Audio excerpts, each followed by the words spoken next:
कई बार आग नहीं लगी? क्या वहां पर स्टैम्पेड नहीं हुआ? क्या वहां पर लोग दबके नहीं मरे? क्या वहां लोग इस तरह की वीडियोज नहीं आई कि नदी के किनारे पे बैठ के लोग शौच कर रहे हैं, वहां गंदगी फैली हुई? क्या रोज टीवी पे 24 घंटे ऐड आ रहे हैं और लोगों को बताया जा रहा है कि दोबारा नहीं आएगा? 140 का सवाल है तो वो व्यक्तिगत है, उसका प्रचार किस लिए? ये तो एक तरह का इन्वेस्टमेंट हो गया। ये तो माल बेचने वाली बात होगी। जिस तरह कंपनियां अपना माल बेचने के लिए टीवी के ऊपर ऐड देती हैं, उसी तरह आप भी बार बार ऐड दे रहे हो। तो आप अपनी राजनीति के लिए कर रहे हो। इसमें आस्था का सवाल नहीं है, इसमें आपकी राजनीति का सवाल है। आपको सपने रात दिन प्रधानमंत्री बनने के दिख रहे हैं और इसलिए आप अपनी खुद की ब्रांडिंग इस आयोजन के माध्यम से कर रहे हैं।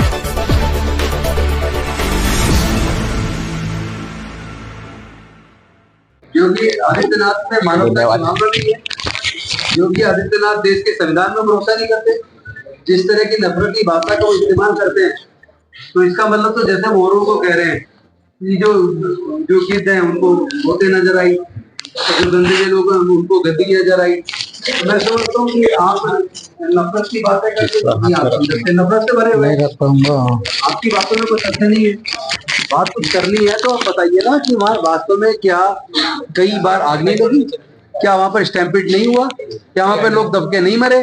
क्या वहां लोग इस तरह की वीडियोज नहीं आई कि नदी के किनारे पे बैठ के लोग शौच कर रहे हैं, वहां गंदगी फैली हुई? क्या सच नहीं है? और फिर से ये आप सच मानिए ना, जब ज्यादा संख्या आप इन्वाइट कर रहे हैं, रोज टीवी पे 24 घंटे ऐड आ रहे हैं और लोगों को बताया जा रहा है कि दोबारा नहीं आएगा, 140 साल में आता है, दुनिया से ये आया वो इतने लोग आ रहे हैं। उसी को देख देख के अगर लोग जा भी रहे हैं और आप उसको 10 गुना जितनी संख्या है उसका कम से कम 5 गुना बता भी रहे हैं, तो लोग तो जो आ रहे हैं, आप खुद समझो, इतनी बड़ी संख्या को नियंत्रित करना या उनके लिए व्यवस्था करना कोई आसान काम तो नहीं है। और दूसरी बात, ये तो आस्था का सवाल है तो वो व्यक्तिगत है, उसका प्रचार किस लिए? ये तो एक तरह का इन्वेस्टमेंट हो गया। ये तो माल बेचने वाली बात होगी। जिस तरह कंपनियां अपना माल बेचने के लिए टीवी के ऊपर ऐड देती हैं, उसी तरह आप भी बार बार ऐड दे रहे हो। तो आप अपनी राजनीति के लिए कर रहे हो। इसमें आस्था का सवाल नहीं है, इसमें आपकी राजनीति का सवाल है। आपको सपने रात दिन प्रधानमंत्री बनने के दिख रहे हैं और इसलिए आप अपनी खुद की ब्रांडिंग इस आयोजन के माध्यम से कर रहे हैं। ये मेरा मानना है। थोड़ा सा हटा दी गई है कार्यालय से, कार्यालय से। देखिए, ये कोई नई बात नहीं करी। भारतीय जनता पार्टी की सरकार ने संसद भवन के अंदर जो एक लंबे आंदोलन के बाद 1964 से 67 तक आंदोलन चला, 67 में बाबा साहेब की प्रतिमा सुप्रीम कोर्ट में लगी, लेकिन बाबा साहेब की प्रतिमा और बाकी कुछ महापुरुषों की प्रतिमा वहां से हटा के कोने में लगा दी। वही अब यहाँ किया कि पीछे से हटा के साइड में लगा दी। तो ये तो भारतीय जनता पार्टी का चरित्र है, वो संविधान में और संविधान बनाने वालों में भरोसा नहीं करती है। आतिशी आंदोलन कर रहे हैं, करना चाहिए उनको, लेकिन आंदोलन करने के साथ साथ उनको ये भी देखना चाहिए कि क्या डॉक्टर बाबा साहेब अम्बेडकर जो सभी वर्गों को उनकी हिस्सेदारी भागीदारी देना चाहते थे, उनको न्याय देना चाहते थे, क्या आतिशी जी की सरकार या अरविंद केजरीवाल जी की सरकार ने वो सब दिया?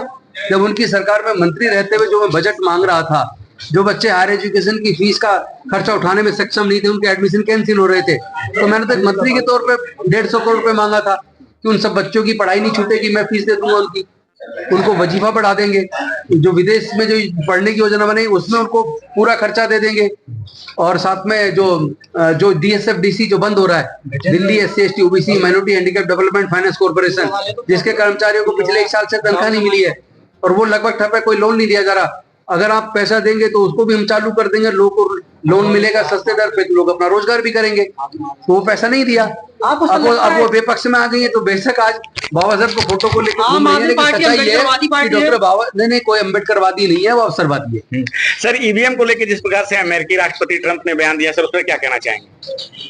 नहीं, वो तो स्पष्ट कहा उन्होंने, जो उन्होंने $2.1 मिलियन जो दिया है, अब वो कह रहे हैं अपने दोस्त को दिया, तो अब दोस्त बताए, अब दोस्त बताए ना वो पैसा दिया कहाँ गया, कहाँ खर्च हुआ, किसका टर्नआउट बढ़ा, क्या वजह? कोई ऐसा तो नहीं है जो शाम को आता था 6 बजे तक इतना वोट पड़ा और 1 घंटे बाद वो 10%, 6%, 7% बढ़ा दिया। तो ये सब क्या चल रहा है? ये देश में प्रजातंत्र बचेगा कि नहीं बचेगा? जहां महाराष्ट्र के चुनाव की अगर बात करूं तो पिछले 5 साल के अंदर 32 लाख नए वोटर बने लोकसभा चुनाव तक, लेकिन लोकसभा चुनाव से विधानसभा चुनाव तक आते आते केवल 5 महीने के अंदर 39 लाख वोटर बन गए। कहां से आए ये वोटर? कहीं ऐसा तो नहीं यही वोटर वहां से बिहार चले जाएंगे, बिहार से फिर अगले चुनाव में चले जाएंगे? इस तरीके से अगर चुनाव जीता जाएगा, और फिर मैं तो आप जानते हो जो वो मशीन जिसका इस्तेमाल चुनाव में हो रहा है, जिसके ऊपर आपके ऊपर प्रतिबंध लगाएगा, मैं तो उसी के खिलाफ हूँ। क्योंकि मेरा तो ये मानना उसके अंदर जो टाइमर लगा वो टाइमर के हिसाब इसलिए लगा है, टाइम क्लॉक, ताकि उसके समय के हिसाब से उसमें वो की जा सके प्रोग्रामिंग। सर उदित राज ने मायावती जी के ऊपर जो बयान दिया है, सहमत हैं आप उनकी बातों से? देखिए, मेरा स्पष्ट मानना है कि बहुजन समाज में अनेकों महापुरुष हुए हैं, अनेकों महानायक हुए हैं। तथागत बुद्ध से लेकर संत गुरु रविदास जी, संत कबीरदास जी, ज्योतिबा फूले जी, साहू महाराज पेरियार और अच्युतानंद जी, बहुत सारे नेता हुए हैं, महामानव हुए हैं, बहुत सारे महापुरुष हुए। और साथ में ऐसे नेता जो डॉक्टर बाबा साहेब अम्बेडकर जी जो आंदोलन लेके चले, फिर उनके द्वारा दी गए अधिकारों को अगर आगे बढ़ाने का काम किया, तो उनके बाद बाबू जगजीवन राम जी ने किया, और साथ में बुद्ध प्रिय मौर्य जी ने, पासवान जी ने, कांसीराम साहब ने उस मूवमेंट को आगे बढ़ाया, बहन जी ने, और बाकी और जो नेता आज के हम लोग नेता हैं।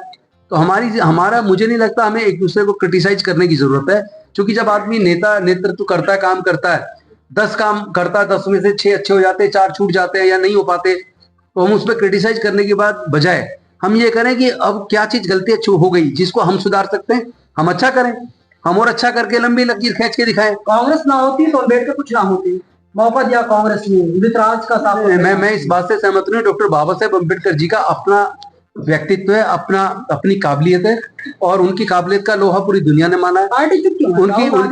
उनकी तो काबिलियत का दुनिया ने लोहा माना है। उनको तो अभी तक सिंबल ऑफ नॉलेज उनको कहा गया है, आप सबको पता है।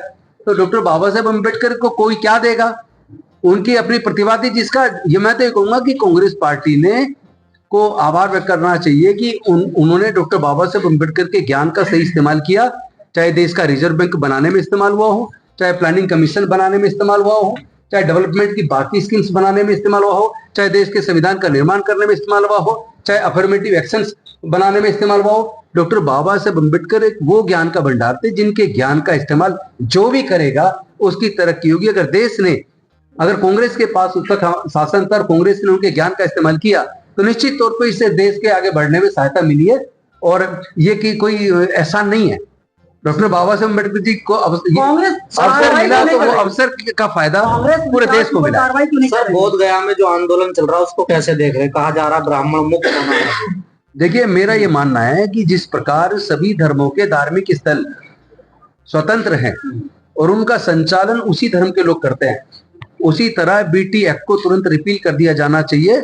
और महाबोधि टेम्पल जो बौद्धों की आस्था का केंद्र है, पूरे दुनिया से बुद्धिस्ट लोग वहां आते हैं, चूंकि वहां तथागत बुद्ध को ज्ञान की प्राप्ति हुई थी एक लंबी तपस्या के बाद।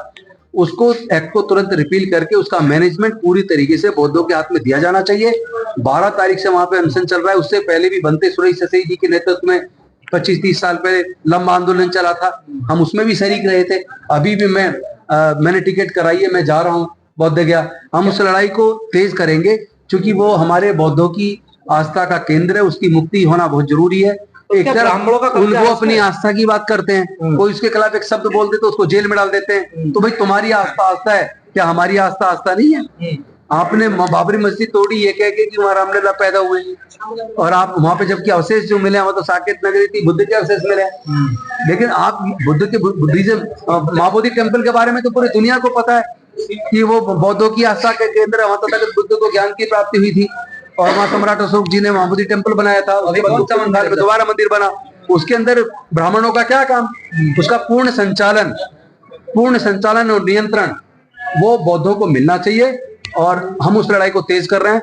और मैं समझता हूँ नीतीश कुमार जी को थोड़ी बहुत शर्म अगर बची है तो तुरंत वो बीपी एक्ट के अंदर को रिपील करें और नया एक्ट बना के पूरा उसका प्रबंधन और उसका मैनेजमेंट पूरा तरीके से बौद्धों को दिया जाना चाहिए।